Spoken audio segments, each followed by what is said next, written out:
Audience ಮತ್ತೆ assignment ನೋಡ್ತೀವಿ ಎಲ್ಲೇ ಸೈಡ್ ಅಲ್ಲಿ ಕಮೆಂಟ್ ಇಲ್ಲಿ ಕಮೆಂಟ್ಸ್ನಾಗ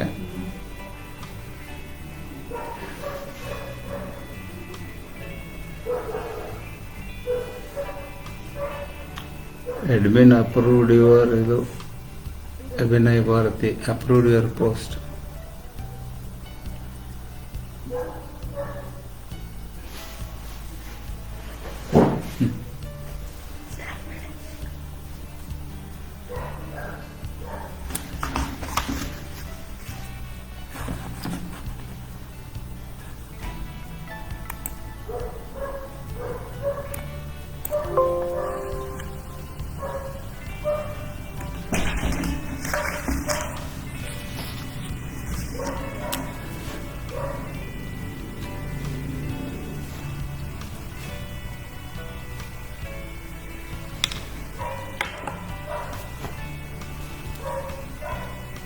ಎಲ್ಲರಿಗೂ ನಮಸ್ಕಾರ. ನನ್ನ ಹೆಸರು ಲೋಹಿತ್ ನಾಯ್ಕರ್ ಅಂತ. ನಾನೀಗ ಸದ್ಯ national law university and judicial academy ಗೌಹಾತಿಯಲ್ಲಿ ಸೇವೆ ಸಲ್ಲಿಸ್ತಾ ಇದ್ದೇನೆ. ನಾನು ಮೂಲತಃ ಕಾನೂನು ವಿದ್ಯಾರ್ಥಿ, ಅದರಲ್ಲಿಯೂ ವಿಶೇಷವಾಗಿ ಮಾನವ ಹಕ್ಕುಗಳ ವಿದ್ಯಾರ್ಥಿ. ಹವ್ಯಾಸದಿಂದ ಸಾಹಿತ್ಯ ಕ್ಷೇತ್ರಕ್ಕೂ ಧೈರ್ಯ ಮಾಡಿದ್ದೇನೆ. ಕಥಾ ಸಂಕಲನ ತಂದಿದ್ದೇನೆ. ಒಂದು ದ್ವಿಪಾತ್ರ ನಾಟಕಗಳ ಗುಚ್ಛ ಇದೆ. ಇತ್ತೀಚೆಗೆ ಒಂದು ಕಾದಂಬರಿ ಕೂಡ ಬರೆಯಲಿಕ್ಕೆ ಸಾಹಸ ಮಾಡಿದ್ದೇನೆ. ಕೆಲ ದಿನಗಳ ಹಿಂದೆ ಸನ್ಮಾನ್ಯರಾದ ಶ್ರೀ ಅರವಿಂದ್ ಕುಲಕರ್ಣಿ ಅವರು ಕಾನೂನು ಮತ್ತು ನಾಟಕದ ಬಗ್ಗೆ ಒಂದು ಕಿರು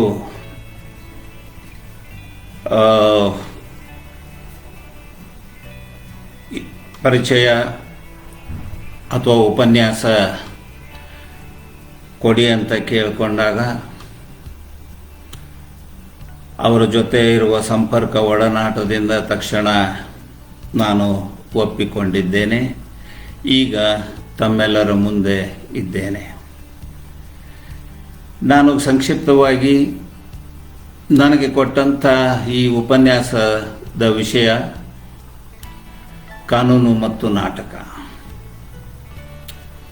ಇದರ ಹರಿವು ದೊಡ್ಡದಾದರೂ ಒಂದು 3-4 ವಿಚಾರಗಳನ್ನು ನಾನಿಲ್ಲಿ ತಮ್ಮ ಮುಂದೆ ಇಡಬಯಸಿದ್ದೇನೆ.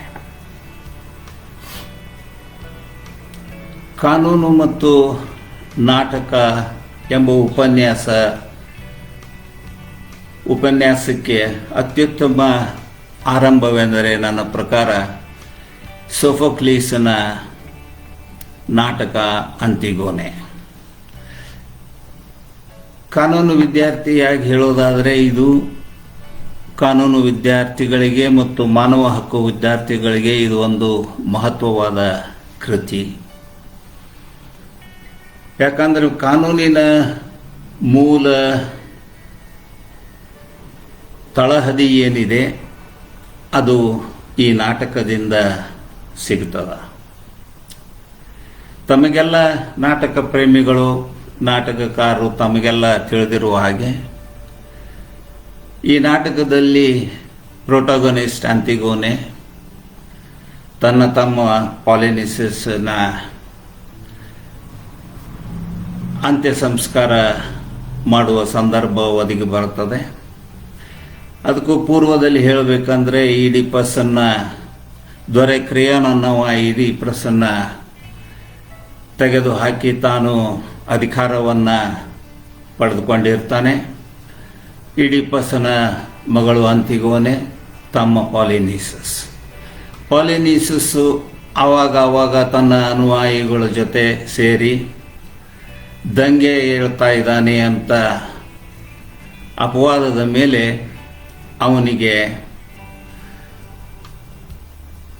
ಹತ್ಯೆಗೈಯುವ ಶಿಕ್ಷೆಯನ್ನು ನೀಡ್ತಾನೆ.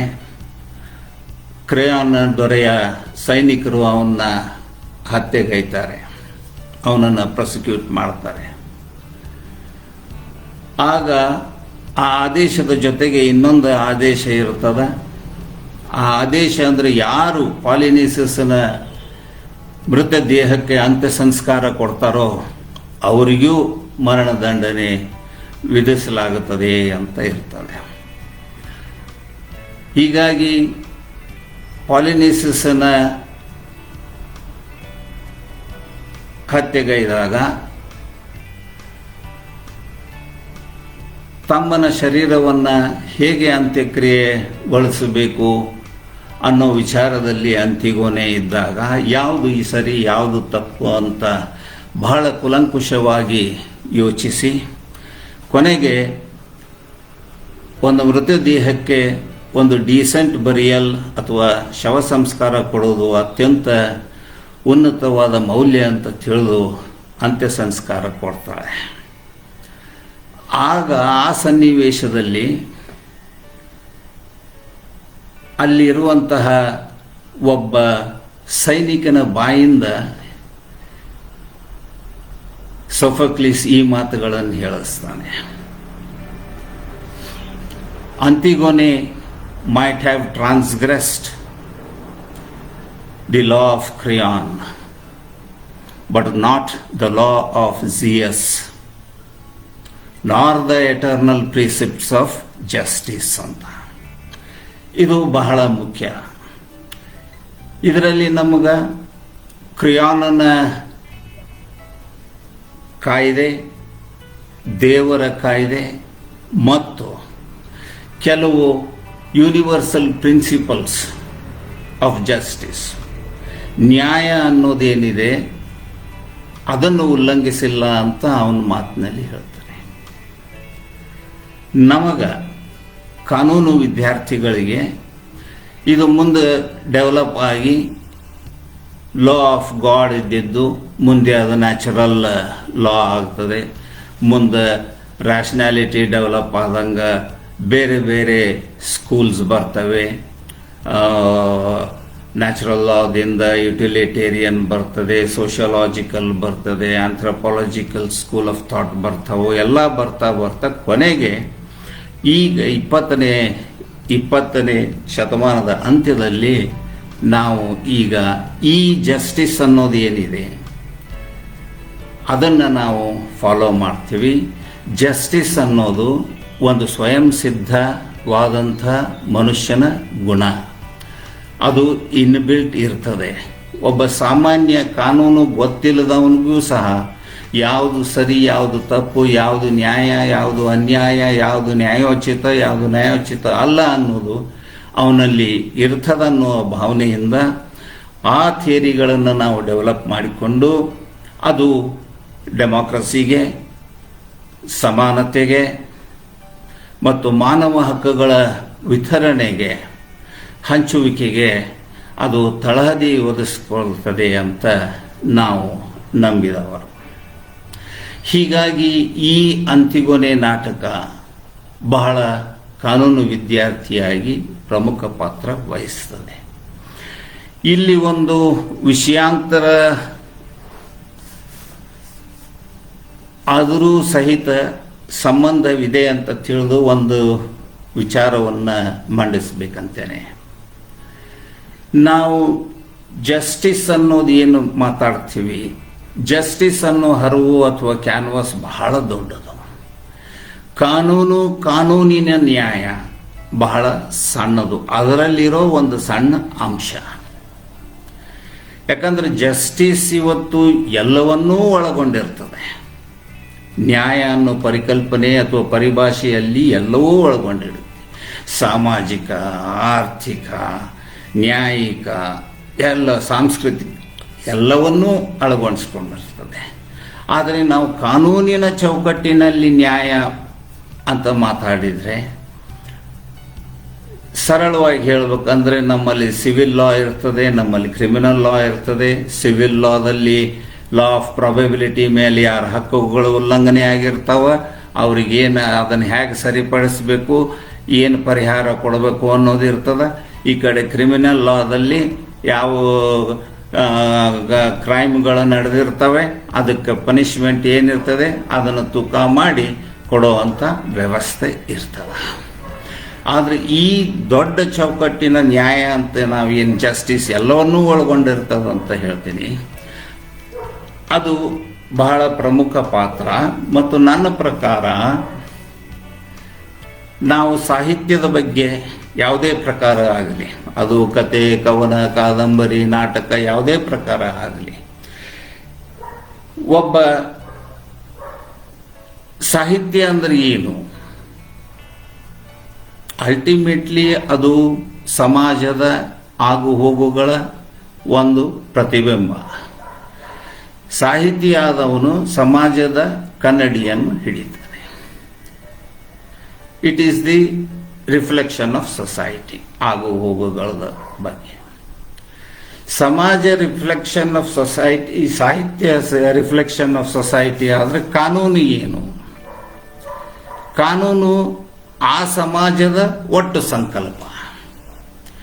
ಈ ಹರಿವಿನಲ್ಲಿ ನೋಡಿದಾಗ ಪ್ರತಿಯೊಂದು ಸಾಹಿತ್ಯದಲ್ಲೂ ಕೂಡ ಈ ಕಾನ್ಸೆಪ್ಟ್ ಆಫ್ ಜಸ್ಟಿಸ್ ಇದ್ದೇ ಇರ್ತದೆ, ಇರಲೇಬೇಕಾಗ್ತದೆ. ಯಾವುದು ಸರಿ, ಯಾವುದು ತಪ್ಪು. ನಾನು ಅನ್ಟಚಬಿಲಿಟಿ ಬಗ್ಗೆ ಬರೆದರೆ, ನಾನು ರೇಪ್ ಬಗ್ಗೆ ಬರೆದರೆ, ನಾನು ಅಂತರ್ಜಾತಿ ವಿವಾಹದ ಬಗ್ಗೆ ಬರೆದರೆ, ಸತಿ ಮರು ವಿವಾಹ ಬಗ್ಗೆ ಬರೆದರೆ, ಎಲ್ಲದಕ್ಕೂ ಒಂದು ತನ್ನದೇ ಆದ ಲೇಖಕನ ಯಾವುದು ಜಸ್ಟು ಯಾವುದು ಅನ್ಜಸ್ಟ್ ಅಂತ ಅವನು ಒಳಗಿರೋ ಭಾವನೆಗಳನ್ನು ಅದನ್ನು ವ್ಯಕ್ತಪಡಿಸ್ತಾ ಇರ್ತಾನೆ.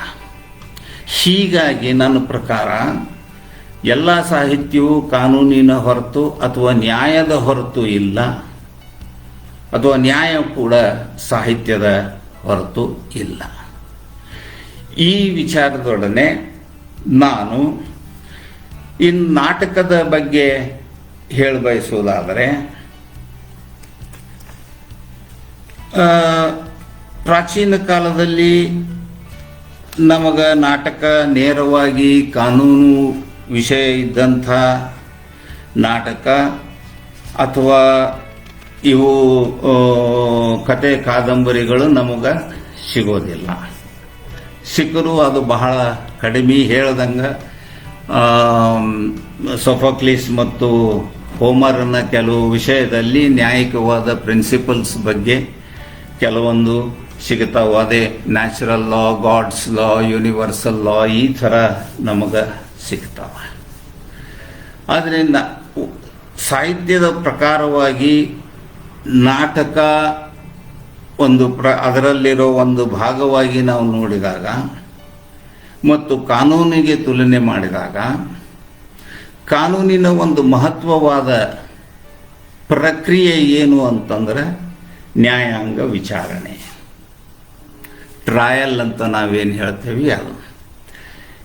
ಬಹುಶಃ ಟ್ರಯಲ್ನಲ್ಲಿರುವಂತಹ ನಾಟಕದ ರಸಗಳು ಏನಿದೆ ಅದು ಬಹುಶಃ ಎಲ್ಲಿಯೂ ಬರಲಿಕ್ಕಿಲ್ಲ ಅಂತ ನನ್ನ ಭಾವನೆ. ಯಾಕಂದ್ರೆ ಕೋರ್ಟ್ ಸೀನ್ಸ್ ಏನಿರ್ತಾವ, ವಾದ ವಿವಾದ ನಾವು ಅಳವಡಿಸಿಕೊಂಡಂತಹ ಪ್ರಕ್ರಿಯೆಯಲ್ಲಿ ಅಪರಾಧಿನ ವಿಟ್ನೆಸಸ್ಸನ್ನು ನಾವು ಎಕ್ಸಾಮಿನ್ ಮಾಡೋದು, ಕ್ರಾಸ್ ಎಕ್ಸಾಮಿನ್ ಮಾಡೋದು, ಅದರಾಗ ನಮಗೆ ಏನು ಬೇಕು ಅಥವಾ ಲೇಖಕನಿಗೆ ಏನು ಹೇಳ ಬಯಸ್ತಾನೋ ಅದನ್ನೆಲ್ಲ ತರಲಿಕ್ಕೆ, ಬಿಚ್ಚಿಕೊಳ್ಳಲಿಕ್ಕೆ ಒಂದು ಒಳ್ಳೆಯ ಸಾಧನ ಅಂತ ನಾನು ಹಾಕ್ಕೊಂಡಿರ್ತೇನೆ. ಪ್ರಾಚೀನ ಕಾಲದಲ್ಲಿ ನಮಗೆ 2 ಟ್ರಯಲ್ಗಳು ಸಿಗ್ತವೆ. ಪ್ರಮುಖವಾಗಿ ಅದು ಸಾಕ್ರೆಟಿಸ್ನ ಟ್ರಯಲ್ಲು, ಇನ್ನೊಂದು ಯೇಸು ಕ್ರಿಸ್ತನ ಟ್ರಯಲ್ಲು. ತಮಗೆಲ್ಲ ಗೊತ್ತಿದ್ದಂಗೆ ಸಾಕ್ರೆಟಿಸ್ನ ಟ್ರಯಲ್ಲು, ಅವನ ಮೇಲೆ ಚಾರ್ಜಸ್ ಏನಪ್ಪ ಅಂತಂದ್ರೆ ಅವನು ಸೋಫಿಸಮ್ ಪ್ರೀಚ್ ಮಾಡ್ತಾ ಇದ್ದ. ಆಗಿನ ದೇವರುಗಳಿಗೆ ಅಥವಾ ಆಗಿನ ಪ್ರಭುತ್ವ ರಿಕಗ್ನೈಸ್ ಮಾಡಿದಂಥ ದೇವರುಗಳಿಗೆ ಕಿಮ್ಮತ್ತು ಕೊಡ್ತಿರಲಿಲ್ಲ ಅಂತ, ಆಮೇಲೆ ಹೊಸ ಹೊಸ ದೇವರುಗಳ ಬಗ್ಗೆ ಅವನು ಮಾತನಾಡ್ತಾ ಇದ್ದಂಥ ಟ್ರಯಲ್ ನಡೀತದೆ. ಅವರ ಅತ್ಯಂತ ಪರಮ ಶಿಷ್ಯ ಆದ ಪ್ಲೇಟೋ ಅವಾಗ ಮರಣದಂಡನೆ ವಿಧಿಸ್ತಾರೆ. ಪ್ಲೇಟೋ ಕ್ಷಮೆ ಯಾಚನೆ ಕೇಳಿದ್ರು ಇದು ಮಾಡ್ತಾನೆ. ಇದು ನನ್ನ ಕೆಲವು ಗಮನದ ಪ್ರಕಾರ ಟ್ರಯಲ್ ಆಫ್ ಸೋಕ್ರೆಟಿಸ್ ಕೆಲವು ಇಂಗ್ಲಿಷ್ ಡ್ರಾಮಾ ಮಾಡಿದ್ದಾರೆ, ಆದರೆ ಅವೆಲ್ಲ ವಿವಾದಾತ್ಮಕವಾಗಿ ಆಗಿ ಹೋಗ್ಯಾವ. ಇನ್ನು ಎರಡನೇ ನಾಟಕ ನಮಗೆ ಆ ಕಾಲದಲ್ಲಿ ಸಿಗೋದಂದ್ರೆ ಯೇಸು ಕ್ರಿಸ್ತನ ಟ್ರಯಲು. ಅದು ಅವನು 3 ಗಾಸ್ಪೆಲ್ಸ್ ಆದಂಥ ಮಾರ್ಕ್, ಮ್ಯಾಥ್ಯೂಸು ಮತ್ತು ಲುಕಾಸ್ನ ಗಾಸ್ಪೆಲ್ಗಳಲ್ಲಿ ಸಿಗುತ್ತದೆ. ಆ 3 ವರ್ಷನ್ಸ್ ಬೇರೆ ಅದಾವ. ಇವೆರಡು ಪ್ರಮುಖ ಟ್ರಯಲ್ ಬಿಟ್ಟರೆ ಪ್ರಾಚೀನ ಕಾಲದಲ್ಲಿ ನಮಗೆ ಟ್ರಯಲ್ಗಳು ಅಥವಾ ವಿಚಾರಣೆಗಳು ಸಿಗೋದಿಲ್ಲ. ಆದರೆ ಮಧ್ಯಕಾಲದಲ್ಲಿ ಅಂದ್ರೆ ಇದು ಸಾಕ್ರೆಟಿಸ್ ನಡೆದಿದ್ದು 399 BC, ಜೀಸಸ್ ಕ್ರೈಸ್ಟ್ ನಡೆದಿದ್ದು 30 AD. ಮಧ್ಯಕಾಲ ಅಂತಂದ್ರೆ ಸುಮಾರು 900 AD ನಂತರ ನಮಗೆ ಮೆಡಿವಲ್ ಟೈಮ್ನಾಗ Joan of Arc, Martin Luther ಅಂದ್ರೆ ಪ್ರೊಟೆಸ್ಟೆಂಟ್ಸ್ ವರ್ಸಸ್ ಕ್ಯಾಥಲಿಸಿಸಮ್ ಅವಂದು, ಥಾಮಸ್ ಮೋರ್, ಗೆಲೀಲಿಯೋ, ಈ ಜಗತ್ತು ಆಗ ನಂಬಿದಂತಹ ಸಿದ್ಧಾಂತ ಏನಿತ್ತು, ಭೂಮಿ ಸುತ್ತ ಎಲ್ಲ ಗ್ರಹಗಳ ತಿರುಗ್ತಾವೋ, ಸೂರ್ಯನು ಒಂದು ಗ್ರಹ ಅಂತ ಅನ್ಕೊಂಡಿದ್ರು. ಅದು ಬೈಬಲ್ನಾಗೂ ಅದೇ ತತ್ವ ಪ್ರತಿಪಾದಿಸ್ತದ. ಅದನ್ನು ನಾವು ಸುಳ್ಳು ಮಾಡಿ ಇಲ್ಲ ಇದು ಸೂರ್ಯ ಸ್ಟೇಷನರಿ ಅದಾನ, ನಾವು ಭೂಮಿ ಒಂದು ಗ್ರಹ, ಭೂಮಿ ಅದರ ಸುತ್ತ ಸುರುತ್ತಾ ಇದ್ದಿದ್ದಕ್ಕೆ ಅವಾಗ against the tenets of Christianity ಅಂತ ಹೇಳಿ ಅವನನ್ನು ಟ್ರಯಲ್ ಮಾಡ್ತಾರೆ. ಗ್ಯಾಲಿಲಿ ಅಂತಂದು ಬಹಳ ಫೇಮಸ್ಸು ನಾಟಕಗಳು ಬಂದಾವ. ಮುಂದೆ ತದನಂತರ ಅನೇಕ ನಾಟಕಗಳು ನಮಗೆ ರಾಜಕೀಯವಾಗಿ ಇವು ಸಿಗುತ್ತಾವ. ಇನ್ನೊಂದು ಮಧ್ಯಕಾಲೀನ ಯುರೋಪಿನ ಮಧ್ಯಕಾಲದ ವಿಶೇಷತೆ ಏನಂದ್ರೆ ಬಹಳಷ್ಟು ರಿಲಿಜಿಯಸ್ ಟ್ರಯಲ್ಸ್ ಸಿಗ್ತಾವ. ಈ ಪರ್ಟಿಕ್ಯುಲರ್ಲಿ ಈ ಕ್ಯಾಥಲಿಸಿಸಮ್ ವರ್ಸಸ್ ಪ್ರೊಟೆಸ್ಟೆಂಟಿಸಮ್ ನಡೆದಂತಹ ಕಾಲದಲ್ಲಿ ಯಾರು ಸುಪೀರಿಯರ್ ಯಾವುದು ಇನ್ಫೀರಿಯರ್ ಇದ್ದಾಗ, ಆಮೇಲೆ ಕೆಲವು ಭಾಗದಾಗ ಜೂಯಿಷ್ ಸುಪ್ರಿಮ್ಯಾಸಿ ಇದು ಇದ್ದಾಗ ರಿಲಿಜಿಯಸ್ ಟ್ರಯಲ್ಸ್ ಸಿಗುತ್ತಾವ. ಆದ್ರೆ ಒಂದು ನಾವು ಏನು ಗಮನ ಕೊಡಬೇಕು ಅಂದ್ರೆ ಆ ಟ್ರಯಲ್ಗಳು ಈಗ ನಡೆದಂತಹ ಮಾಡರ್ನ್ ಡೆಮೋಕ್ರಸಿಕಲಿ ನಾವೇನು ಟ್ರಯಲ್ ಮಾಡ್ತೇವೆ ವಿತ್ ಎಸ್ಟಾಬ್ಲಿಷ್ಡ್ ಜುಡಿಷಿಯರಿ ಆ ಥರ ಇರಲಿಲ್ಲ. ಸೋಕ್ರೆಟಿಸ್ ಒಂದು ಇದಕ್ಕೆ ಹೊರತು, ಯಾಕಂದ್ರೆ ಅವಾಗ ಅಲ್ಲಿಗೆ ಅಥೆನ್ಸ್ನ್ಯಾಗ ಆ ಕಾಲದಲ್ಲಿಯೇ ಅವರು ಡೆಮೋಕ್ರಸಿ ಇರ್ತಿತ್ತು, ಜುಡಿಷಿಯರಿನೂ ಇರ್ತಿತ್ತು. ಆದ್ರೆ ಟ್ರಯಲ್ ಪಬ್ಲಿಕ್ ಆಗ್ತಿದ್ರು. ಸಾಕ್ರೆಟಿಸನ್ ಟ್ರಯಲಿಗೆ ಸುಮಾರು 5 ಜನ ನಾಗರಿಕರು ಇಂತಿಂತ ವಯಸ್ಸಿನ ಮೇಲ್ಪಟ್ಟವರು ಕುತ್ಕೋಬೇಕು ಅಂತ ಹೇಳಿ ಇರ್ತಿತ್ತು. ಆ ಪ್ರಕಾರ ಆ ಟ್ರಯಲ್ಗಳು ನಡೀತಿದ್ವು. ಮುಂದೆ ಅನೇಕ ನಮಗೆ ಟ್ರಯಲ್ಗಳು ಸಿಗುತ್ತಾವೆ. ಲಿಂಕನ್ ಕಾನ್ಸ್ಪಿರಸಿ, ಜಾನ್ಸನ್, ಆಸ್ಕರ್ ವಿಲ್ಡೆ, ಆಮೇಲೆ ಫೇಮಸ್ ಕ್ರಿಮಿನಲ್ಸ್ ಯುಲಿಸಿಸ್, ಅಲ್ ಕಪೋನ್, ಆಮೇಲೆ ಎರಡನೇ ಯುದ್ಧವಾದ ಮೇಲಂತೂ ನ್ಯೂರಂಬರ್ಗ್ ಟ್ರಯಲ್ಸ್ನಲ್ಲಿ ಸಾಕಷ್ಟು ಟ್ರಯಲ್ಗಳು ಸಿಗುತ್ತಾವ. ಪಾಶ್ಚಿಮಾತ್ಯ ಇದ್ರಾಗ ಸಿನಿಮಾಗಳದಾಗ ಸಾಕಷ್ಟು ಲೀಗಲ್ ರೈಟಿಂಗ್ಸು ಅದಾವ, ಸಾಕಷ್ಟು ನಾವೆಲ್ಸುಗಳ ಥರ. ಅದನ್ನು ನಾನು ತದನಂತರ ಹೇಳ್ತೇನೆ. ಈಗ ನಾನು ನಮ್ಮ ಸಾಹಿತ್ಯಕ್ಕೆ ಬರೋ ಪ್ರಯತ್ನ ಮಾಡ್ತೇನೆ. ವಿಚಾರಣೆ ಬಗ್ಗೆ ಹೇಳುವುದಾದರೆ ನಮ್ಮ ಸಾಹಿತ್ಯದಲ್ಲಿ ಕೂಡ ಪ್ರಾಚೀನ ಕಾಲದಲ್ಲಿ ಈ ಡೆಮೋಕ್ರೆಟಿಕ್ ವೇ ಇರಲಿಲ್ಲ ಅನ್ನೋ ಕಾರಣಕ್ಕೆ ಈ ಥರ ನಡೆದಂಥ ಕೋರ್ಟ್ ರೂಮ್ ಡ್ರಾಮಾ ಅಥವಾ ಟ್ರಯಲ್ ಸೀನ್ಸ್ ಇರುವಂಥ ನಾಟಕಗಳು ಯಾವುವು ಇಲ್ಲ. ಇದಕ್ಕೆ ಒಂದು ಅಪವಾದ ಅಂತಂದ್ರೆ ಮೃಚ್ಛಕಟಿಕ ನಾಟಕ. ಇದು 5ನೇ ಶತಮಾನದ ನಾಟಕ. ತಮಗೆಲ್ಲ ಗೊತ್ತಿದ್ದಂಗೆ ಇದು ಚಾರುದತ್ತ ಮತ್ತು ವಸಂತ ಸೇನೆಯ ಒಂದು ಲವ್ ಸ್ಟೋರಿ ಇದು. ಇದರಲ್ಲಿ ಇದನ್ನು ಮುಂದೆ ಅದನ್ನು ಸ್ವಲ್ಪ ರೂಪಾಂತರ ಮಾಡಿ ಮಾರ್ಪಾಟು ಮಾಡಿ ನಮ್ಮವರೇ ಆದ ಗಿರೀಶ್ ಕಾರ್ನಾಡ್ ಅವರು ಸಿನಿಮಾ ಕೂಡ ಇದನ್ನು ಮಾಡಿದರು. ಇದು ಇಂಗ್ಲೀಷ್ನಲ್ಲಿ ಬಹಳ ಖ್ಯಾತಿ ಪಡೆದಂತಹ ನಾಟಕ. ಇಂಗ್ಲೀಷಿನಲ್ಲಿ ಲಿಟಲ್ ಕ್ಲೇ ಕಾರ್ಟ್ ಅಂತ ಇದನ್ನು ಬಹಳಷ್ಟು English theatre groups, French theatre groups ಎಲ್ಲ ಮಾಡಿದಂಥ ಬಹಳ ಫೇಮಸ್. ಇದರಲ್ಲಿ ಒಂದು ಸನ್ನಿವೇಶದಲ್ಲಿ ಏನಾಗ್ತದೆ, ವಸಂತ ಸೇನಾ ದಿ ಪ್ರೋಟೋಗನಿಸ್ಟ್ ಇದರಲ್ಲಿ ಅವಳು ಜ್ಯುವೆಲ್ರಿ ಈ ಚಾರುದತ್ತನ ಮಗ ರೋಹ ಸೇನಾ ಅಂತ ಏನು ಅವನ ಇರ್ತದ ಅವನಲ್ಲಿ ಸಿಕ್ಕಿದ್ದಕ್ಕೆ ಒಂದು ತುಡುಗುತನದ ಅಪವಾದದ ಮೇಲೆ ಒಂದು ಟ್ರಯಲ್ ನಡೀತಾವೋ ಅಲ್ಲಿ ಕೆಲವೊಂದು 3-4 ಸೀನ್ಸು ಬರ್ತಾವ. ಇದು ಬಿಟ್ಟರೆ ನಮ್ಮಲ್ಲಿ ಆ ಕಾಲದ ಯಾವುದೇ ರೀತಿ ನಾಟಕಗಳಲ್ಲಿ ಈ ನ್ಯಾಯಾಂಗ ವಿಚಾರಣೆ ಪರಿಕಲ್ಪನೆ ಆಗಲಿ ಪರಿಭಾಷೆ ಆಗಲಿ ಸಿಗೋದು ಕಠಿಣ. ಒಮ್ಮಕ್ಕಲೇ ನಮಗೆ ಮುಖ್ಯವಾದ ಈ ಟ್ರಯಲ್ ಬಗ್ಗೆ ಮಾಹಿತಿ ಸಿಗೋದು ಅಂದರೆ 12ನೇ ಶತಮಾನದಲ್ಲಿ ಕಲ್ಯಾಣದ ಕ್ರಾಂತಿ ಬಗ್ಗೆ. ತಮಗೆಲ್ಲ ಗೊತ್ತಿದ್ದಂಗೆ ಈ ಭಾಗದಲ್ಲಿ ಅತ್ಯಂತ ಒಂದು ಉನ್ನತ ಮಟ್ಟದ ಕ್ರಾಂತಿ, ಕಲ್ಯಾಣದ ಕ್ರಾಂತಿ, ಬಸವಣ್ಣವರ ಕಾಲದಲ್ಲಿ ನಡೆದಂಥ ಕ್ರಾಂತಿ.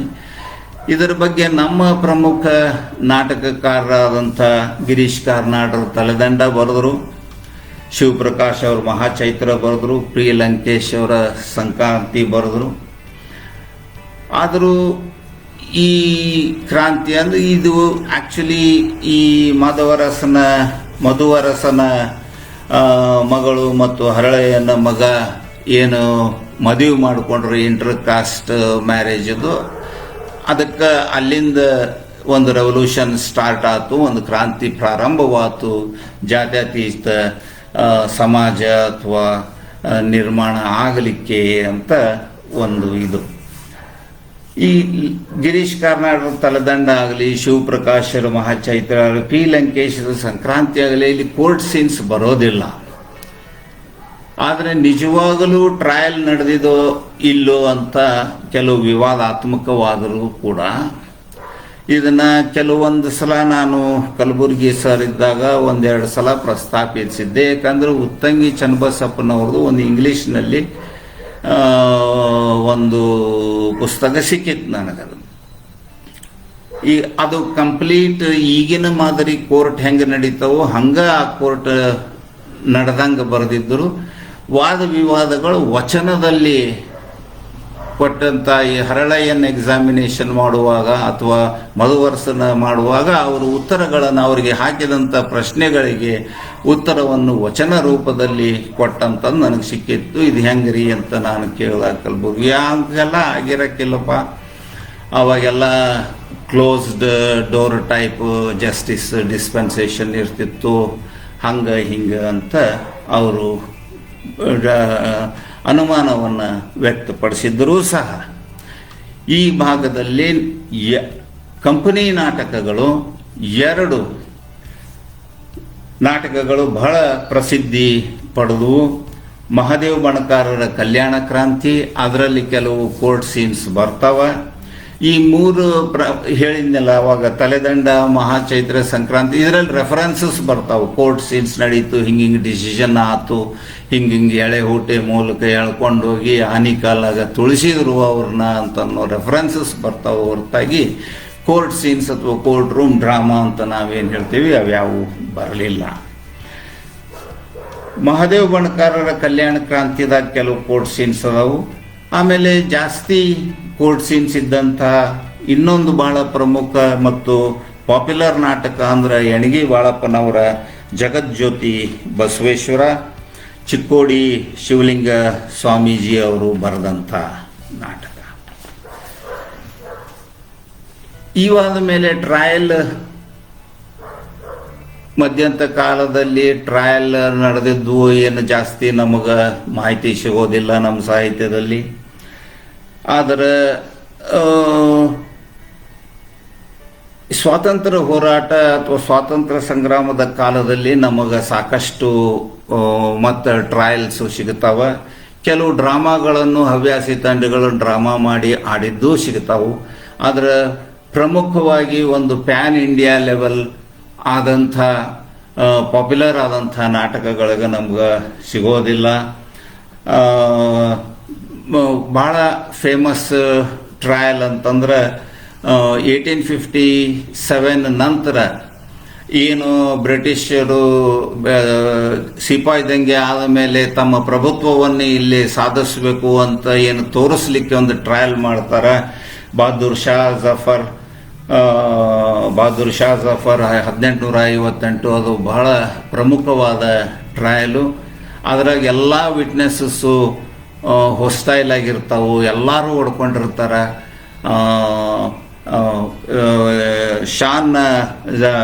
ಬಹದ್ದೂರ್ ಶಾ ಜಫರ್ನ ರೆಪ್ರೆಸೆಂಟ್ ಮಾಡೋ ವಕೀಲನು ಹೊಡ್ಕೊಂಡಿರ್ತಾನ. ಆದರೂ ಅದು ಬ್ರಿಟಿಷರ್ಸಿಗೆ ಗೊತ್ತಿದ್ದೂ ಟ್ರಯಲ್ ನಡೆಸ್ತಾರೆ. ಯಾಕಂದ್ರೆ ಅವರಿಗೆಲ್ಲ ಇಂಡಿಯಾ ತುಂಬ ತೋರಿಸ್ಬೇಕಾಗಿರ್ತೈತಿ, ನಾವು ಇಲ್ಲಿ ಒಂದು ಅಧಿಕಾರವನ್ನು ಸ್ಥಾಪನೆ ಪರ್ಮನೆಂಟ್ ಆಗಿ ಆಗೈತಿ, ನಮ್ಮಲ್ಲಿ ನ್ಯಾಯಾಂಗ ವ್ಯವಸ್ಥೆ ಐತಿ ಅಂತ ತೋರಿಸ್ಬೇಕಾಗಿರ್ತೈತಿ. ಅದಕ್ಕೆ ಟ್ರಯಲ್ ಮಾಡ್ತಾರೆ. ಇದನ್ನ A.G. ನೂರಾನಿ ಅನ್ನೋರು ಪೊಲಿಟಿಕಲ್ ಟ್ರಯಲ್ಸ್ ಆಫ್ ಇಂಡಿಯಾ ಅನ್ನೋದರಲ್ಲಿ ಬಹಳ ಚೆನ್ನಾಗಿ ವಿವರಿಸಿದ್ದಾರೆ. ಇದು ಕೂಡ ಇವ ನಾಟಕ ಆದಂಗೆ ನನಗೆ ಕಾಣಲಿಲ್ಲ. ವಹಾಬಿ ಟ್ರಯಲ್ ಬರ್ತದ, ತಿಲಕರ್ ಟ್ರೈಬು, ಅರವಿಂದೋ ಘೋಷ್ ಮತ್ತು ಇದು ಅವ್ರದ್ದು ಟ್ರಯಲ್ ನಡೀತದ. ಅಲಿ ಬ್ರದರ್ಸ್ ಮತ್ತು ಶಂಕರಾಚಾರ್ಯರ ಟ್ರಯಲು, ಮೌಲಾನಾ ಆಜಾದರ್ದು, ಗಾಂಧೀಜಿ ಅವ್ರದ್ದು INA ಟ್ರಯಲ್ ನಡೀತದ. ಕೆಲವು ಬರ್ಮಾದಲ್ಲಿರೋ ಆಕ್ಟಿವಿಟಿ ಮಾಡಿದಂಥ ನಮ್ಮ ಮಿಲಿಟರಿ ಯೋಧರನ್ನ ಟ್ರಯಲ್ ಮಾಡ್ತಾರೆ. ಶೇಖ್ ಅಬ್ದುಲ್ಲಾ ಅವ್ರ ಟ್ರಯಲ್ ನಡೀತಾರ. ಆದರೆ ಇವ್ಯಾವು ಅಂತ ನಾನು ಹೇಳಿದಿಲ್ಲ. ಪ್ಯಾನ್ ಇಂಡಿಯಾ ದಲ್ಲಿ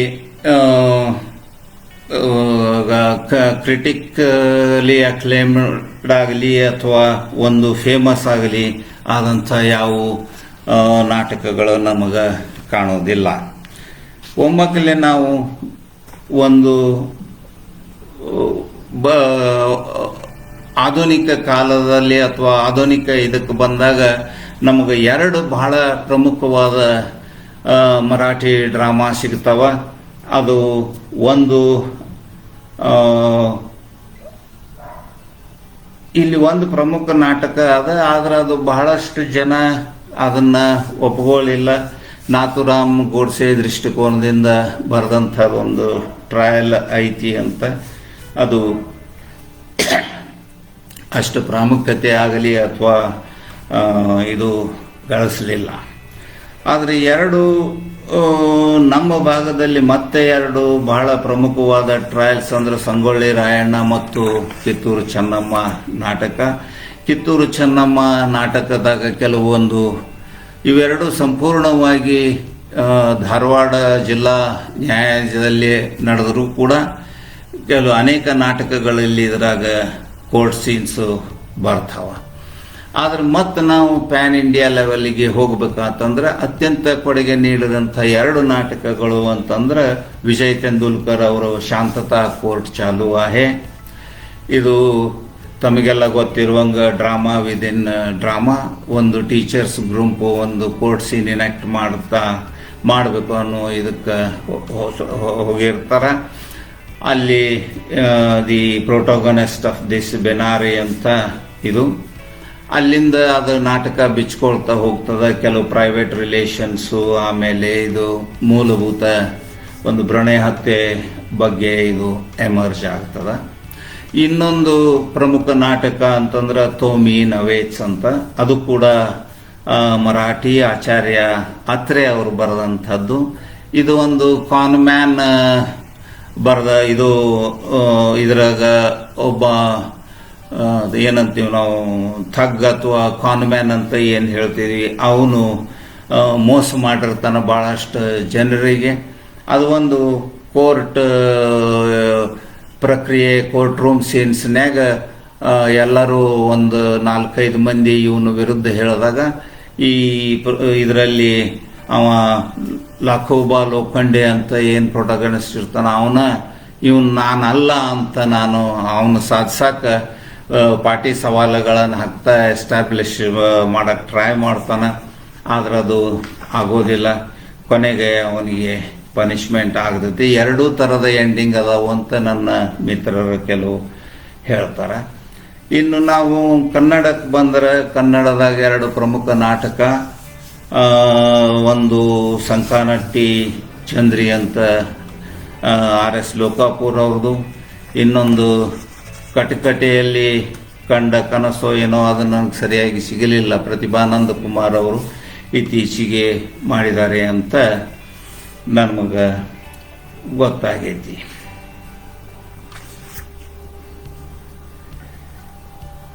ಇದ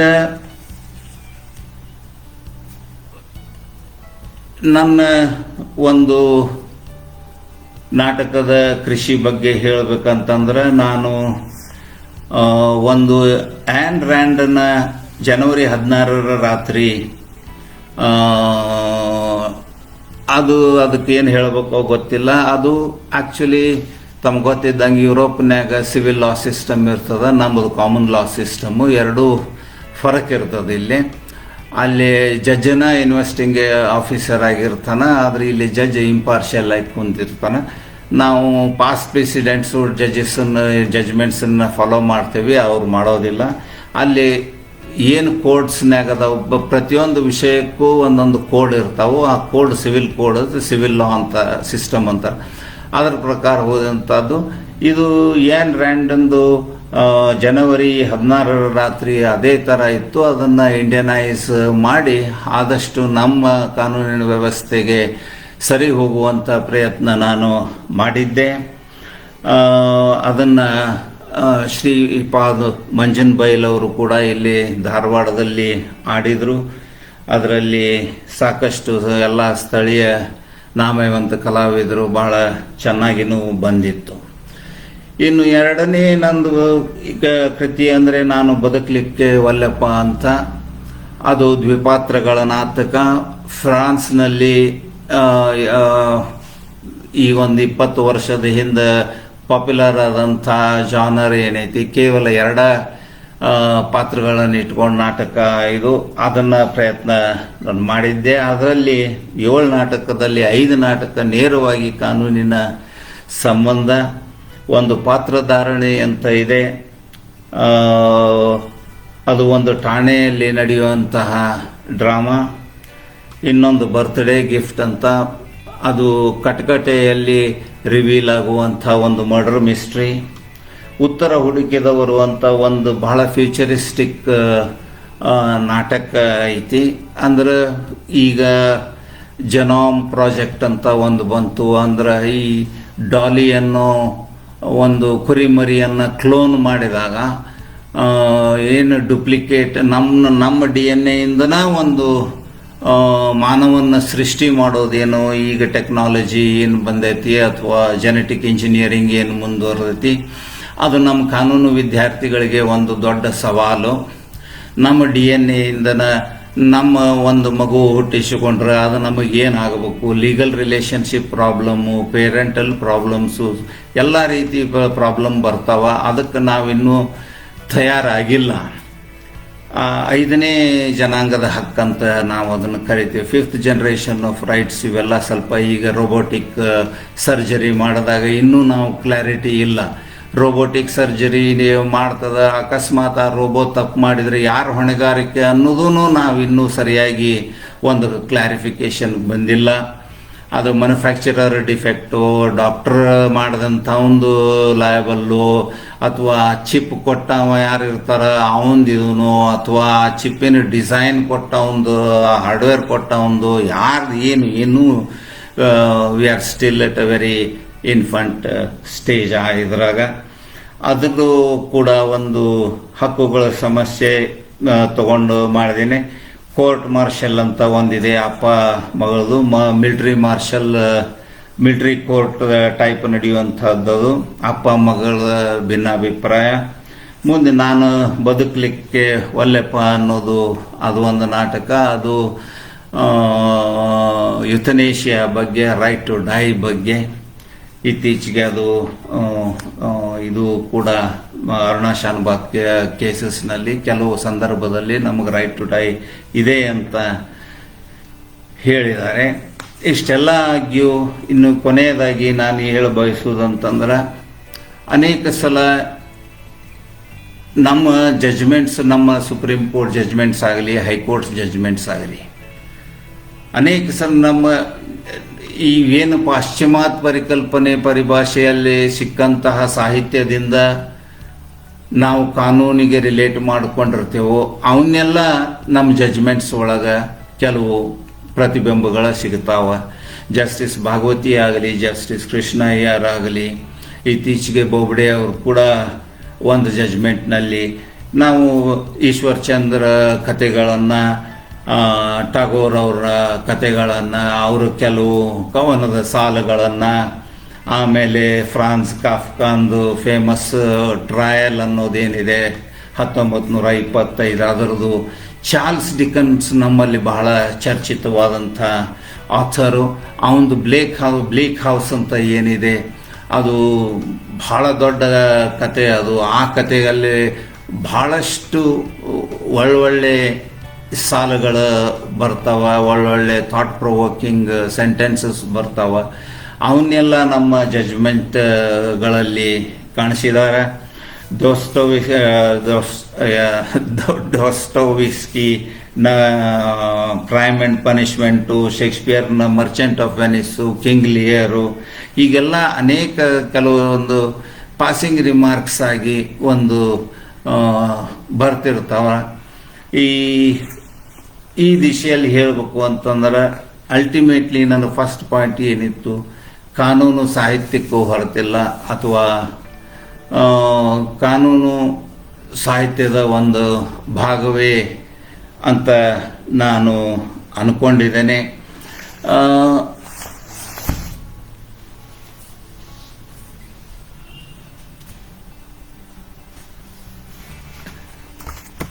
ಇತರ ಪ್ರಕಾರಗಳಲ್ಲಿ ನಾನು ಹೇಳ್ದಂಗೆ ನಾವೆಲ್ ಆಗಲಿ, ಫಿಲ್ಮ್ಸ್ನಾಗಾಗಲಿ, ಟ್ರಯಲ್ಲು, ನ್ಯಾಯಾಂಗ ವಿಚಾರಣೆ, courtroom scenes, courtroom dramas ಬಹಳಷ್ಟು ಸಾಕಷ್ಟು ಇವೆ. ಅದ್ರ ಬಗ್ಗೆ ಸಾಕಷ್ಟು ಮಾಹಿತಿಗಳನ್ನು ಕಲೆಕ್ಟ್ ಮಾಡೇನಿ. ಬಟ್ ಅದು ಲಿಸ್ಟ್ ಕೊಡೋದ್ರಾಗ ಏನು ಅರ್ಥ ಇಲ್ಲ. ಸ್ವಲ್ಪ ಏನಾದರೂ ಇಂಟ್ರ್ಯಾಕ್ಟ್ ಮಾಡೋದಾದರೆ ಮಾಡೋಣ. ಸೊ ಇಲ್ಲಿಗೆ ನನ್ನ ಒಂದು 4 ವಿಚಾರಗಳನ್ನು ಮಂಡಿಸಲಿಕ್ಕೆ ಅನುವು ಮಾಡಿಕೊಟ್ಟಿದ್ದಕ್ಕೆ ಮತ್ತು ಶಾಂತ ರೀತಿಯಿಂದ ಕೇಳಿದ್ದಕ್ಕೆ ತಮಗೆಲ್ಲ ಧನ್ಯವಾದಗಳು. ನಮಸ್ಕಾರ.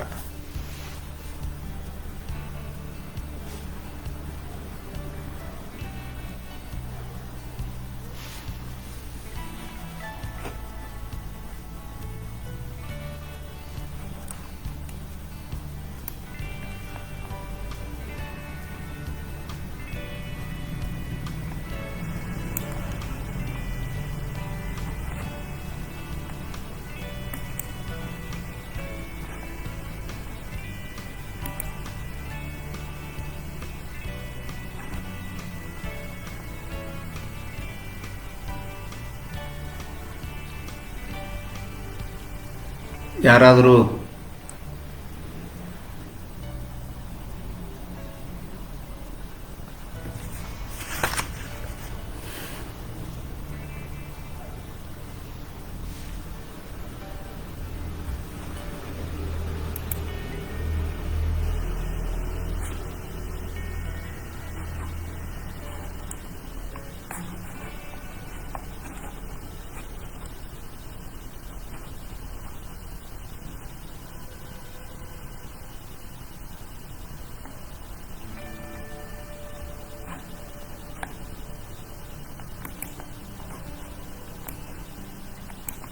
ಋತು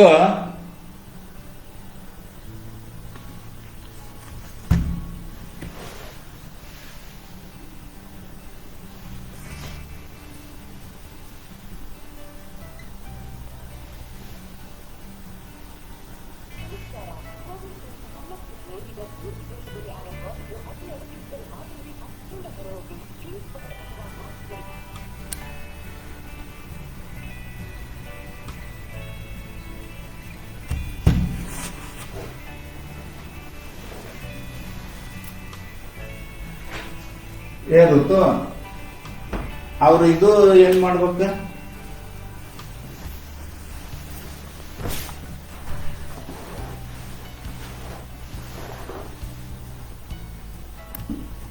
ಅವರು ಗ್ರೂಪ್ ಇವು ಬರ್ಬೇಕ. They want to ask me something, how to